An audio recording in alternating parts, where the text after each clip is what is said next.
Hi everyone, hope you're doing okay. Hope you're enjoying the sunshine. What a lovely, lovely couple of weeks it's been. So I'm hoping you're, as well as doing your work and doing some home learning, I hope you're enjoying the sunshine as well. I've been out in my garden again today. That's why I've got a little bit of a red nose. So that's what I've been up to, as well as training my new dog, Luna. Um, yeah, that's what I've been up to. I've had a couple of really, really good pieces of writing sent to me on Class Dojo. Sadiq has sent me some work. Aurora's been very busy. Oliver has been doing loads of work at home. So, some really, really good stuff. But if you've not sent me anything yet, make sure your mum or dad or someone at home takes a picture of what you've been up to and send me it, and I'll let you know what I think as well. Okay, so BFG, we've not got much left. Look, so we've read all of that. We've just got this little tiny bit left. We've only got about 30 pages left. So Sophie and the BFG were in Buckingham Palace, weren't they? And the Queen decided to ask them for breakfast. And the BFG was really excited about having something that wasn't snozcumbers. So, the royal breakfast. There was a frantic scurry among the palace servants when orders were received from the Queen that a 24-foot giant must be seated with Her Majesty in the great ballroom within the next half hour. The butler, an imposing personage named Mr. Tibbs, was in supreme command of all the palace servants, and he did the best he could in the short time available. A man does not rise to become the Queen's butler unless he is gifted with extraordinary ingenuity, adaptability, versatility, dexterity, cunning, sophistication, sagacity, discretion, and a host of other talents that either you nor I possess. Hey, there were lots of new words there, weren't there? I struggled to say a couple of them. Mr. Tibbs had them all. He was in the butler's pantry, sipping an early morning glass of light ale when the order reached him. In a split second he had made the following calculations in his head. If a normal 6-foot man requires a 3-foot high table to eat off, then a 24-foot giant will require a 12-foot high table. And if a 6-foot high man requires a chair with a 2-foot high seat, a 24-foot giant will require a chair with an 8-foot high seat. Lots of fractions in there, see if you can work them out. Everything, Mr. Tibbs told himself, must be multiplied by 4. 2 breakfast eggs must become 8. 4 rashers of bacon must become 16. 3 pieces of toast must become 12, and so on. These calculations about food were immediately passed on to Monsieur Papillon, the royal chef.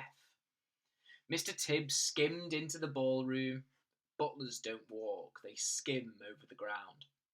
Followed by a whole army of footmen.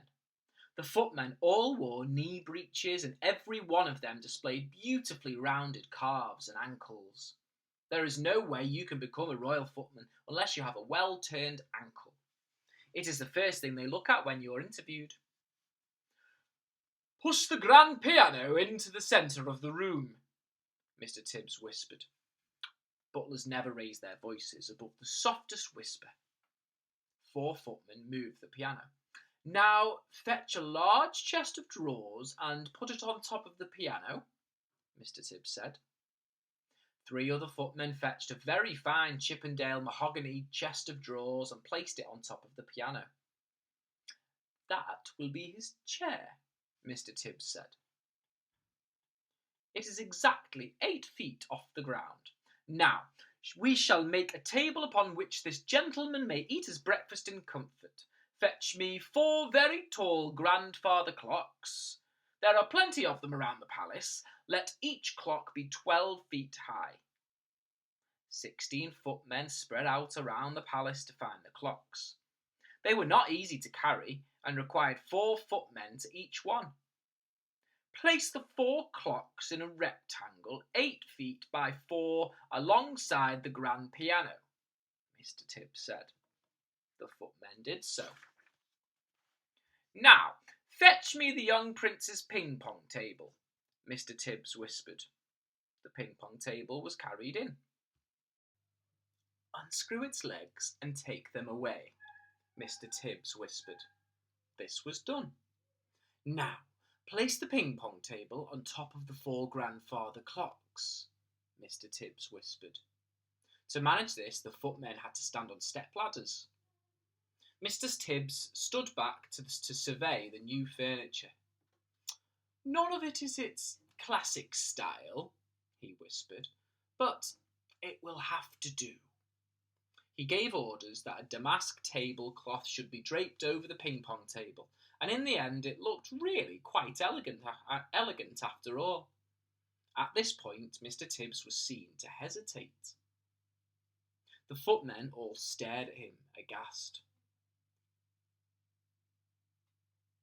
Butlers never hesitated.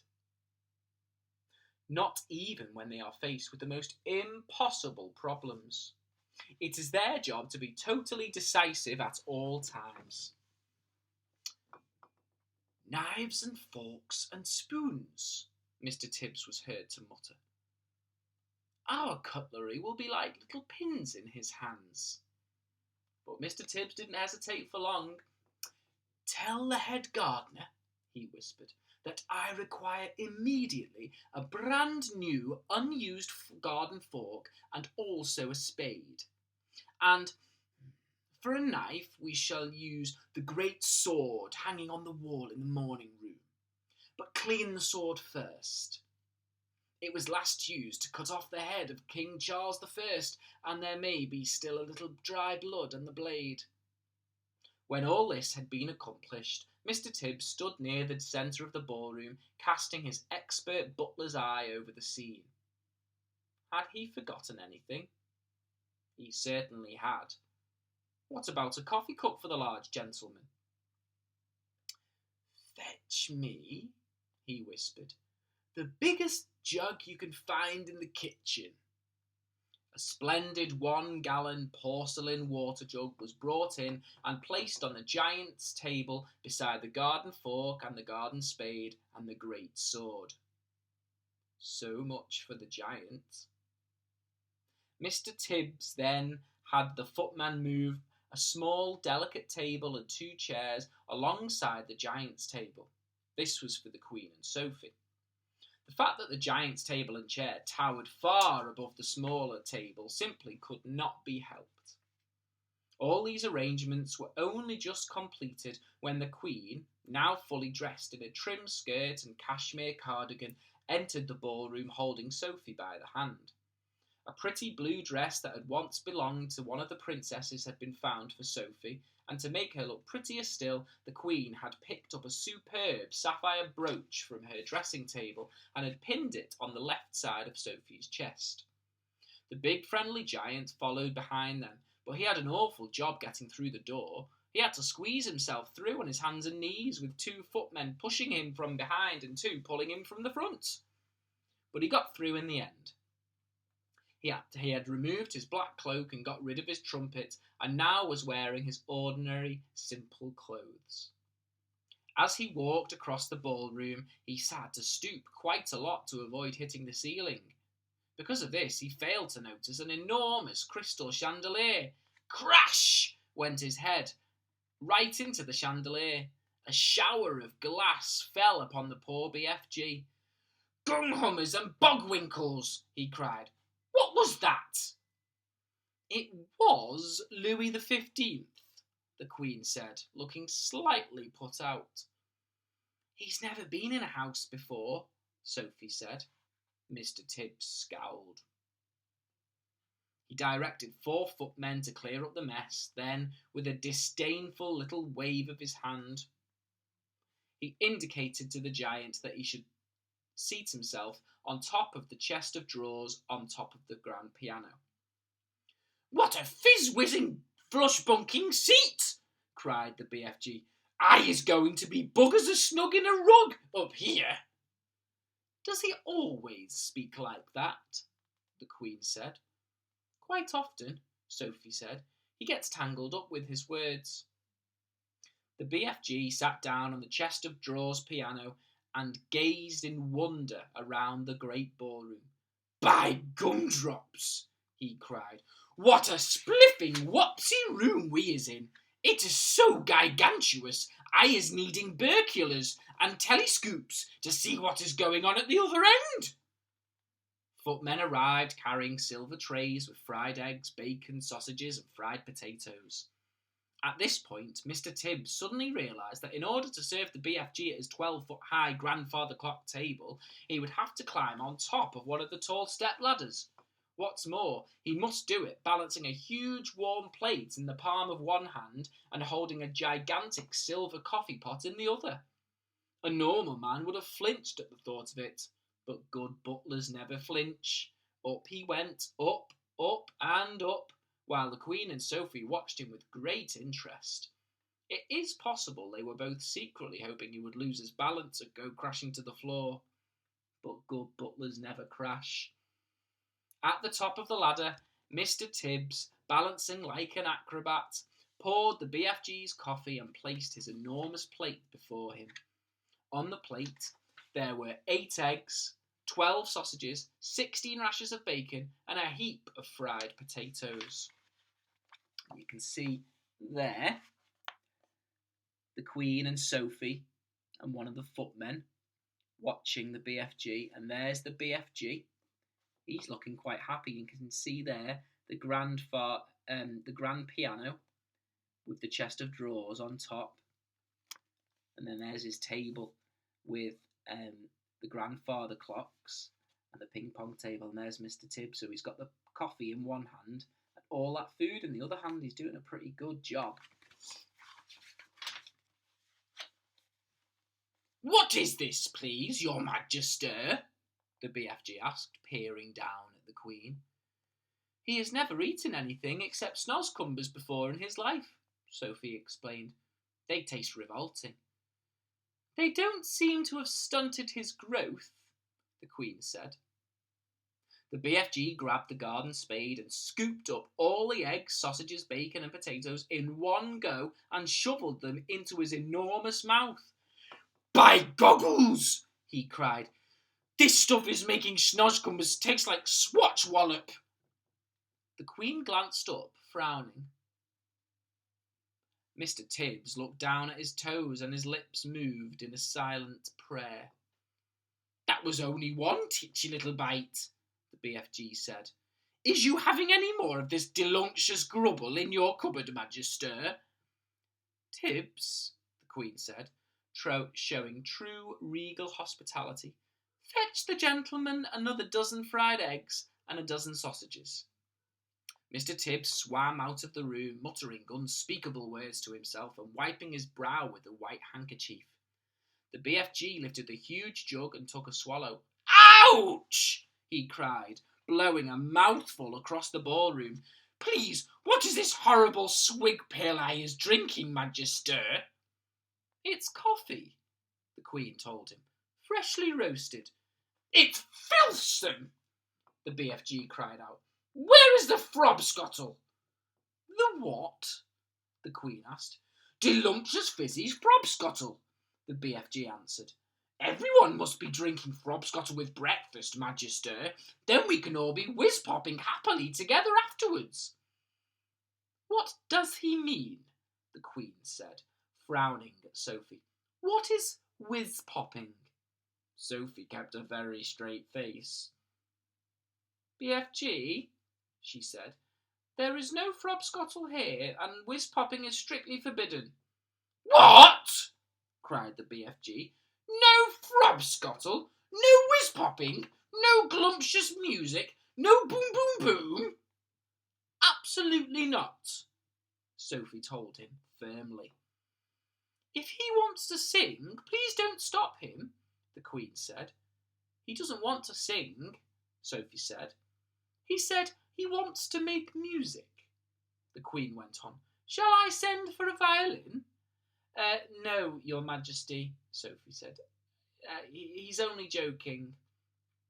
A sly little smile crossed the BFG's face. "Listen," he said, peering down at Sophie. "If they isn't having any frobscottle here in the palace, I can still go whiz-popping perfectly well without it, if I is trying hard enough." "No!" cried Sophie. "Don't! You're not... No! I beg you!" "Music is very good for the digestion," the Queen said. "When I'm up in Scotland, they play the bagpipes out the window while I'm eating. Do play something." "I has Her Majesty's permission," cried the BFG, and all at once he let fly with a whiz-popper that sounded as though a bomb had exploded in the room.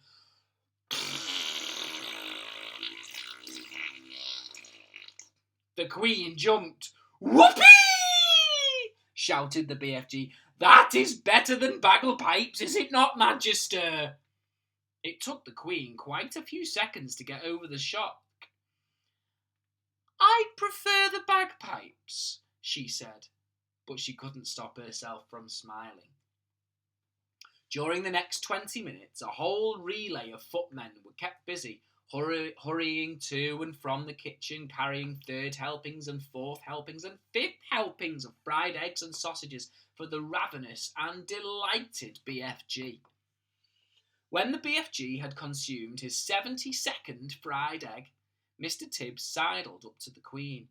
He bent low from the waist and whispered in her ear, "Chef sends his apologies, Your Majesty, and says he has no more eggs in the kitchen." "What's wrong with the hens?" the Queen said. "Nothing's wrong with the hens, Your Majesty," Mr. Tibbs whispered. "Then tell them to lay more," the Queen said. She looked up at the BFG. "Have some toast and marmalade while you're waiting," she said to him. "The toast is finished," Mr. Tibbs whispered, "and Chef says there is no more bread." "We'll tell him to make more bread," the Queen said. While all this was going on, Sophie had been telling the Queen everything, absolutely everything, about her visit to Giant Country. The Queen listened, appalled. When Sophie had finished, the Queen looked up at the BFG, who was sitting high above her. He was now eating a sponge cake. "Big friendly giant," she said. "Last night those man-eating brutes came to England. Can you remember where they went the night before?" The BFG put a whole round sponge cake into his mouth and chewed it slowly while he thought about this question. "Yes, Magister," he said. "I do think I is remembering where they said they was going the night before last. They was galloping off to Sweden for the sweet and sour taste." "Fetch me a telephone," the Queen commanded. Mr. Tibbs placed the instrument on the table. The Queen lifted the receiver. "Get me the King of Sweden," she said. "Good morning," the Queen said. "Is everything all right in Sweden?"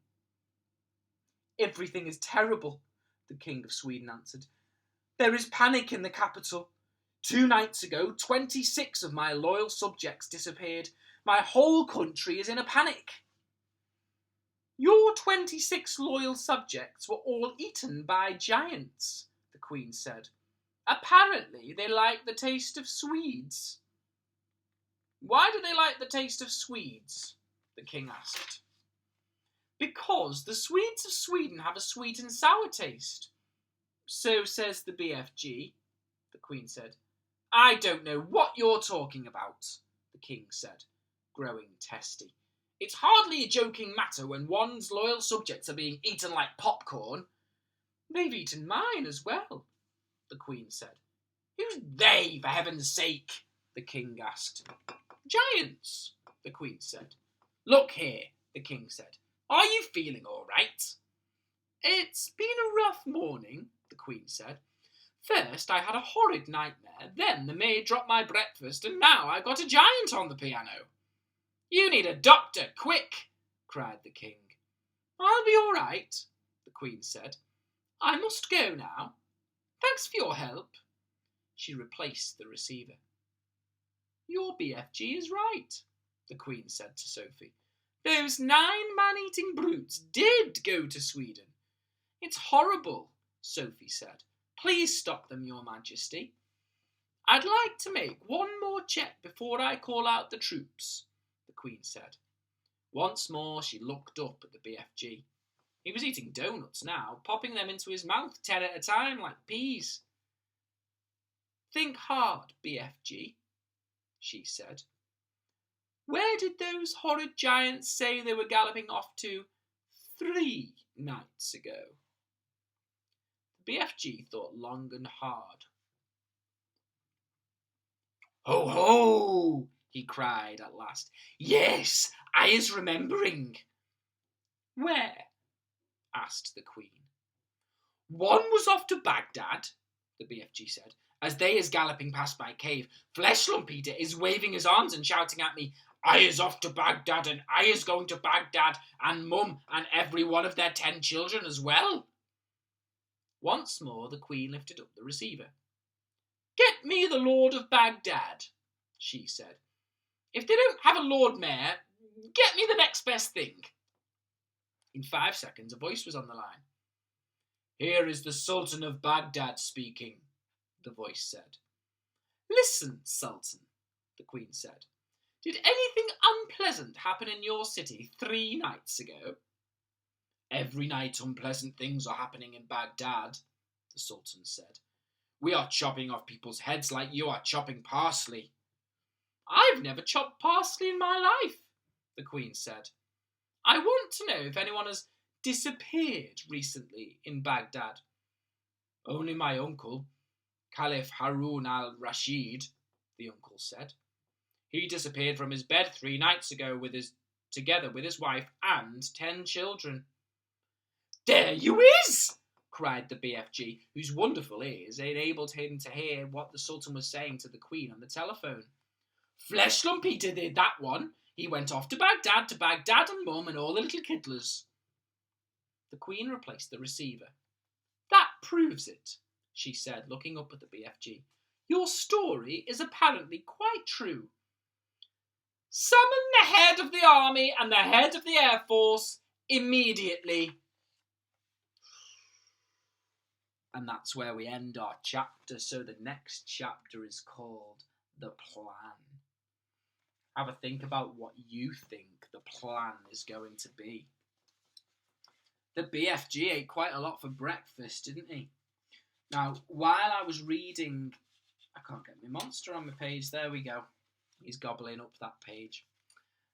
While I was reading that chapter, I noticed that there were quite a lot of words which you might not know the meaning of. So if you heard any words, so normally when I'm reading in class, so we might have a chat about what they mean, or someone might put their hand up and ask what they mean. So while I was watching that, if there's any words that you thought, oh, I'm not really sure what that means, then what I want you to do is I want you to watch the video again, and any words that you're not sure of, write them down. Don't worry if you're not sure about the spelling, and I want you to use a dictionary or a tablet or a phone and go on the internet if you're on a tablet or a phone or a computer, and go on Google and type in define and then the word that you need,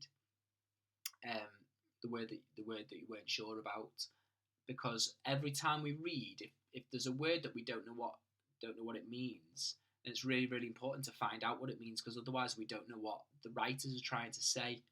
So any words that you're not sure about, find out what they mean. So maybe that's your homework before we do the next chapter. All right. So I hope you enjoyed that. We've only got, let's have a little look. So we're on page 168, and there are 193 pages. So not many pages left. I think that's 25 pages left. And then we'll go on to our new book. So, hope you enjoyed that chapter, and I'll see you soon. Bye! Bye, bye, bye, bye, bye.